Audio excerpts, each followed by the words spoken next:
Today we are going to be mounting a 50-inch light bar on my truck. So let me explain what I've done so far. That piece of duct tape right there in the center is marking the center of the windshield. And as you can see on the light bar itself, I've also put a piece of duct tape signaling where the middle of the light bar is, so I can just line those two pieces up. And then I've built this contraption between two ladders to help support the light bar, and so the light bar is just going to be resting on top of this. I've put the level on the center there so I can make sure that the level is in the right place for the light bar. So the light bar is going to be level when I mount it. This is just held up with wood, duct tape, and some scaffolding. And now I'm going to set the light bar in place on the top. Now the light bar is in place, positioned where it needs to be. I'm going to put the level back in front of it just so I can make sure that those boards always stay level. So right here, this is how we're going to design the brackets for it. So from the top corner, we're going to screw the brackets in right along here under the frame of the truck, and it just has to extend enough so that we can screw into the side of the light here. So the metal has to be at least 6 inches long, and I'm going to kind of curve it to go with the lip of the metal here, and then bend it out just a little bit so that it'll fit. So bend it out, angle it out just a little bit like that so it'll mount with the edge of the light bar itself. Now if you bought a shorter light bar, you'd have to angle your bracket in and then curve it up. I've seen some of those with like the 40-inch light bars, but since this one's 50, just a little bit longer than my truck is, we have to bolt it, angle it, straighten it, and that's it. A lot of cars will have similar seams or creases in the frame on either side of the car. So this crease right here is the exact same on the other side, and so you kind of use those to reference where you want to place the metal bracket to hold up the light. So my is just going to go just a little bit over this line, and I'm going to make sure that it goes over the same distance on the other side to keep it universal.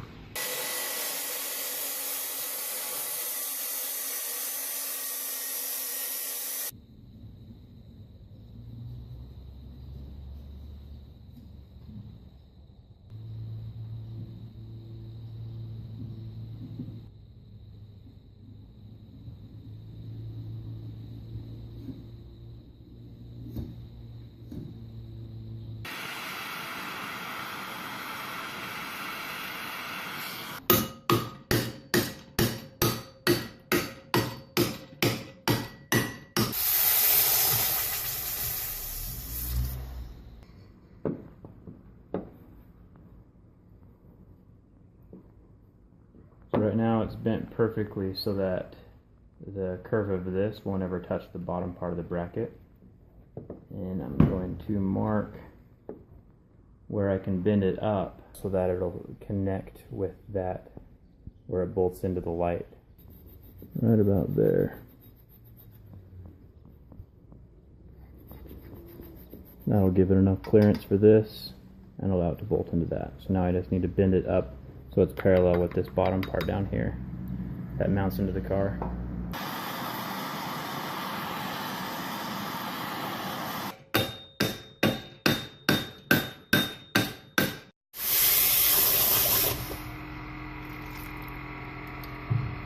When you're choosing the correct drill bit for the bolt that goes in the side to hold up the light, you want a bit that will cover up all of the threads. You can see on this particular bit, you can see some of the threads up at the top and the bottom of the bit. So we're going to go ahead and switch to a bigger bit, and that'll make it so that the screw slides right inside the slot without gripping on the threads or destroying any of the threads.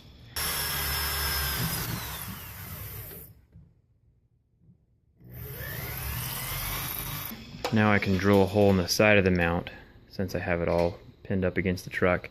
This is just like a rough placement right now. When I finally put it on, I'm going to put a bit of caulk in between this and the bolts so that no water or anything will seep inside. And plus I got to paint it and trim it so it doesn't look like it's just a piece of iron. Now I'm just going to trim it down a little bit so it'll match with the curves of the truck perfectly, so it'll sit flatter against the truck.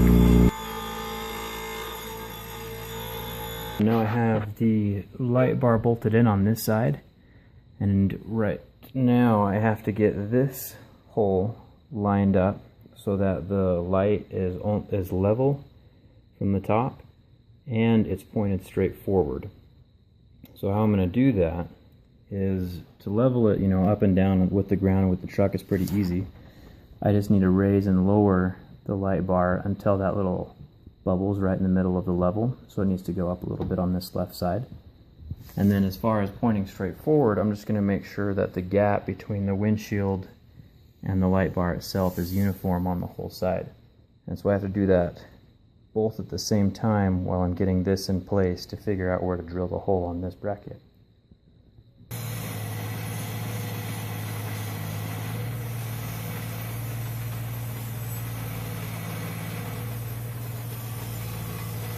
Now before I install the finished bracket in place, which is this guy now that it's all painted up, I'm going to take some clear silicone sealant and just go ahead and put it on all of the little holes. That way it won't leak and it won't get water inside of the truck.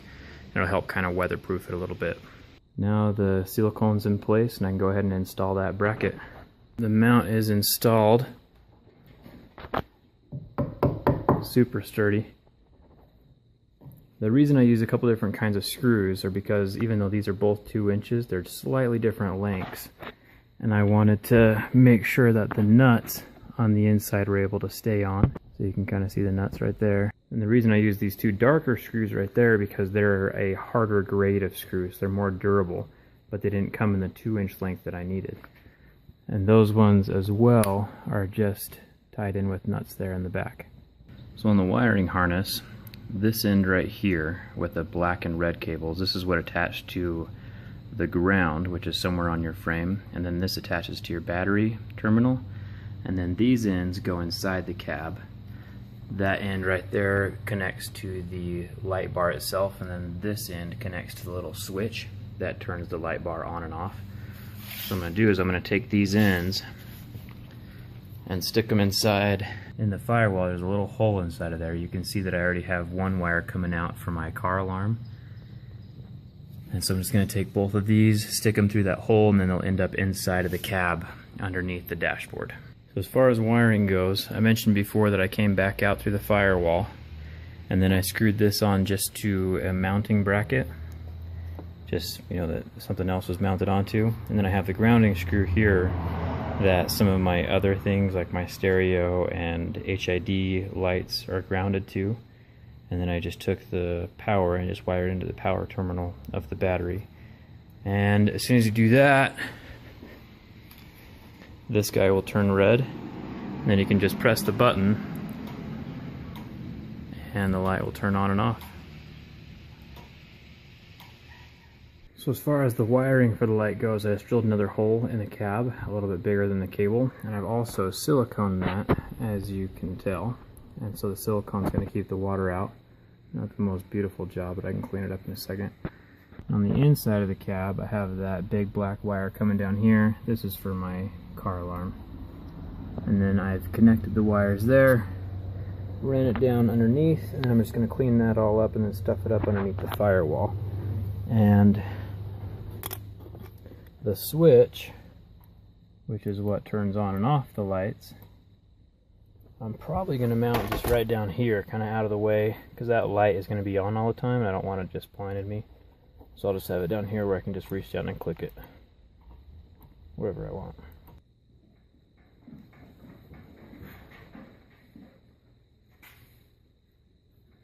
Surprisingly enough, the weather stripping actually went back on even though those nuts and bolts are in place. So the whole thing is still going to be relatively quiet and waterproof because the weather stripping fits on. If it wouldn't have fit, I would have just cut it here and here and left the weather stripping on either side instead of right there where the bracket is. Alright, so now for the cotter pins on the side. I assumed that this would rotate fairly easily, but actually when you clamp these down, I actually have a locking washer inside of here as well, and one on the other side. When you clamp it down, it actually holds it really tight, so I'm not super worried about it. But the cotter pin idea was that I could take a cotter pin, a really long one, and just stick it inside of that hole right there, And then as it goes into the hole, it'll go through the sides in the heat sink.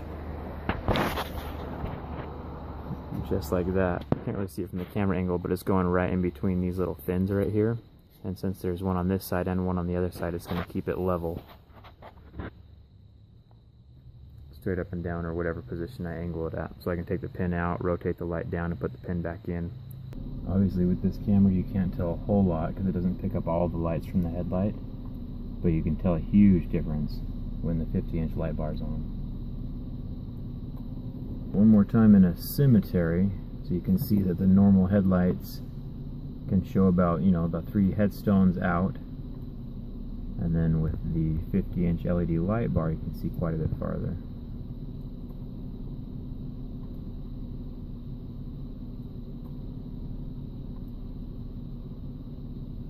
If you're interested in buying a 50-inch light bar, I've linked that down below. The one I bought was about 250 bucks, so pretty cheap. That is it. If you have any questions, don't forget to leave them in the comments below. Don't forget to like this video if it helped you, and don't forget to subscribe. Thanks for watching.